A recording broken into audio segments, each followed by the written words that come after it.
Hello shooters, welcome to this episode of Man vs. Handgun. Today's episode is about the SAR CM9 G2. Man versus gun.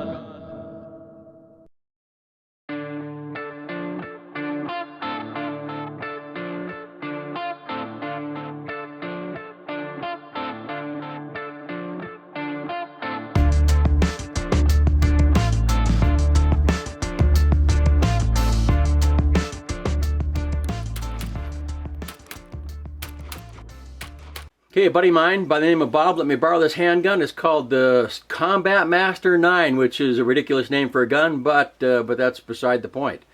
Let's get into the review. Okay, shooters, here we have the SAR CM9 G2. Let's see what it weighs. 29 ounces. The Glock weighs 27 ounces. The Glock plus 6 rounds equals the same as the CM9 unloaded. Okay, the width on this thing, it's a wide gun. Across the ambidextrous safeties there, it is 1.597, almost 1.6 inches. It's one of the widest guns we have measured so far. Even if you don't take into account the ambidextrous safety, when you look at this surface here compared to the other side over here, it's still quite a wide gun. But for weight, it gets a 4. It's pretty light for its size. It's kind of a bigger gun, and but the width it's pretty wide, so it only gets a 1 for the width because it's pretty wide. Even a holster is going to have to accommodate for that nub there as well as this nub here. It's going to be a wide gun. So I gave it a 5 for a service gun. I only gave it a 2 for a concealed carry gun because it is so wide. If you want to carry it, you can, but there's a lot thinner guns than this out there. That is for sure. I gave it a 0 for a pocket gun because of its size. It's just too big to be a pocket gun. The receiver, it feels good in the hand because it is a CZ, but it is wide back here too. When I compare it to its sibling, this is another Turkish-made CZ75. It's wide up here at the top, but the grip is slimmed down there, so it feels a little bit better in the hand. This is wide up at the top and wide all the way through. It's just a wide gun. Look at how much gap there is there in my hand. I bring the little CZ over here, and it's a lot closer. Okay, the back strap, it gets a 4. CZ always has excellent design back straps on all of their guns. And it is adjustable. It does come with 3 different back straps. That's a good thing. Different from some of the other CZ design guns we've looked at. This is not a CZ design. The general design is CZ, but the Turks did their own deal on this.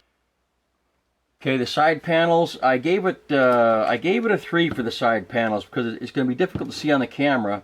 But there's these ridges here. Let me get my pointer. There's these ridges here. So that means it's recessed back here, and I don't like recessed areas on back straps because it's difficult for our hand to get any gripping surface in that recessed area. So I gave that a 3. Trigger pull. Double action trigger pull is 11.5 pounds, a long 11.5 pounds. The single action is 4.5 pounds. A little bit of creep.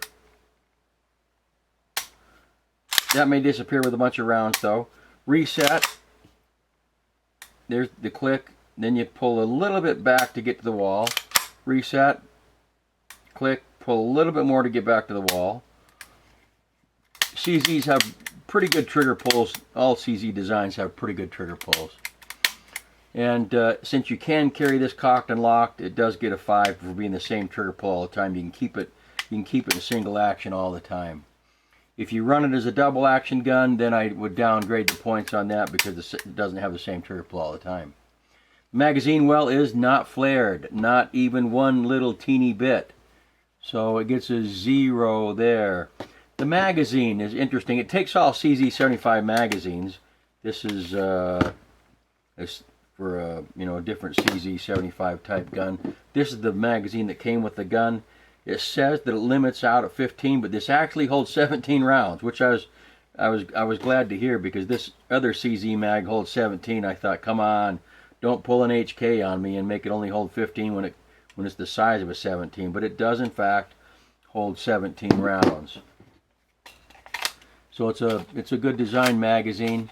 Steel magazines, polymer guns seem to come out a little bit better than polymer magazines on polymer guns. So I like that.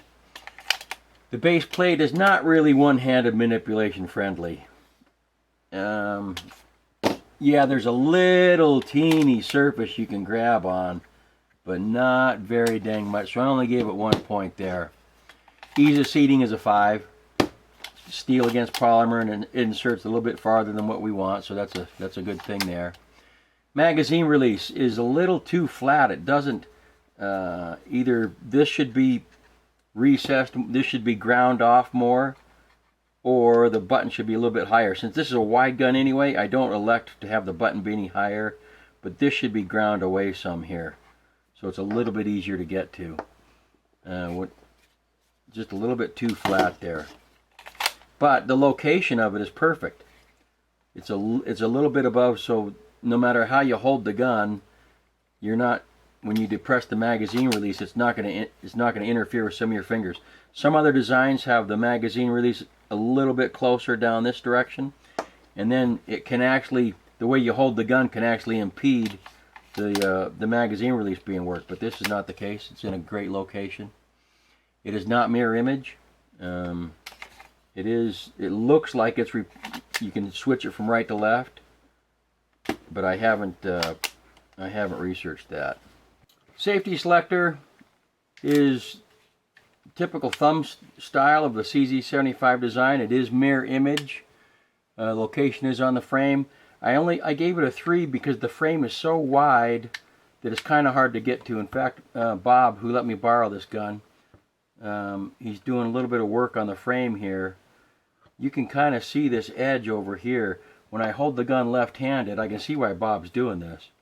When I hold the gun left-handed, it's really hard to get to, because there's that factory edge. Bob's kind of taking that edge away a little bit, and it is easier to get to that safety. But because of the width of the frame, I downgraded the location and the ease of use on the safety. It is mirror image though, and that's a good thing. The slide catch release is typical CZ75 design. It's only on one side. It's not mirror image. It is out of the way of most people when they shoot two-handed, including me. So it's in a good location. It does stick out a little bit too far in my opinion, but that is, that's the way it is. It's not mirror image again. The rear sight, this is adjustable rear sight. My buddy Bob had to do some adjustments so it was shooting point of aim, point of impact for the Federal HST that he puts in this gun. But I'm not a fan of adjustable sights for combat guns, but this does come from the factory with adjustable rear sight. It is one-hand manipulation friendly because it's got that edge right there. That'll work pretty dang good. It's not a 90-degree edge, but it's pretty good.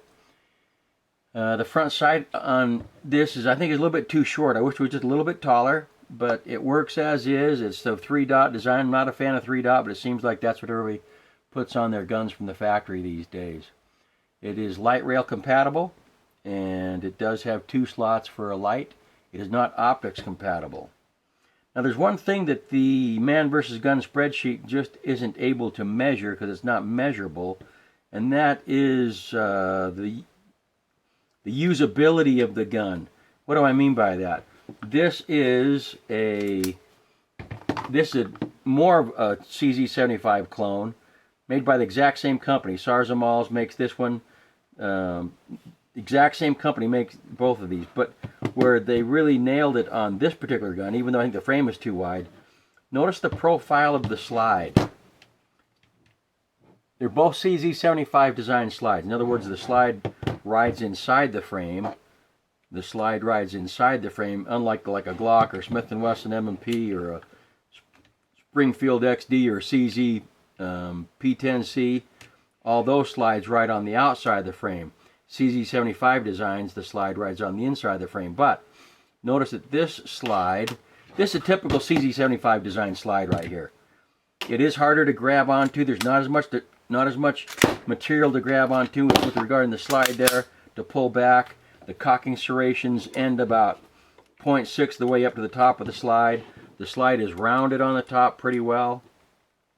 That decreases the amount of surface area you can grab onto.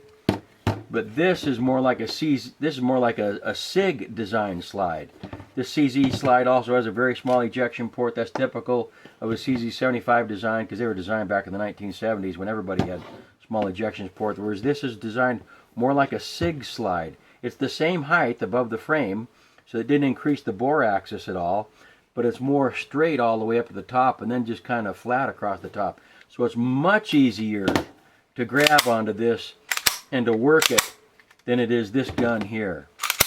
You can still, you can still grab onto this thing, but it is much easier to grab onto this, whether you're going to do, and it has the front cocking serrations, whereas this doesn't, if you do it that way. But the design of the slide I like a lot better on this than the typical CZ75 design. I like the ginormous ejection port. I like that they made the cocking serrations all the way to the top, so it's really easy to grab onto. So for running the gun, with regard to running the slide, it's much easier on this CM9 than it is on this more pure CZ75 polymer design. But let's go out to the range and see how this thing runs. Okay, this is a wide handgun, so it does disperse the recoil about a wider surface area around the hand, but it's just a 9mm too. I mean, it's not like it kicks a lot, but it is a flat shooting gun, and the wider grip does help dissipate that recoil a bit. Trigger pull is great on single action, like almost every CZ I've ever shot. CZ design. I wish there was a little bit taller front sight, but it worked really well. Good gun. I enjoyed it. It was fun. It's a nice soft shooter. All CZ75 designs are nice shooters. The single action pull is nice. The double action is, hard and stacking, but you got to expect that from a double action trigger for the most part. It's a excellent gun for the value. It cost my buddy, I think, $280 after all was said and done. I really like the slide design compared to the typical CZ75 slide. I got nothing bad to say about this thing, except it's a little bit too wide. Hope you enjoyed it. Have a nice day. Appreciate all the shares, likes, and subscribes. And as always, ensure that your training and your practice is preparing you for the real world, your real world, and not for the fantasy land of the shooting range. Have a nice day.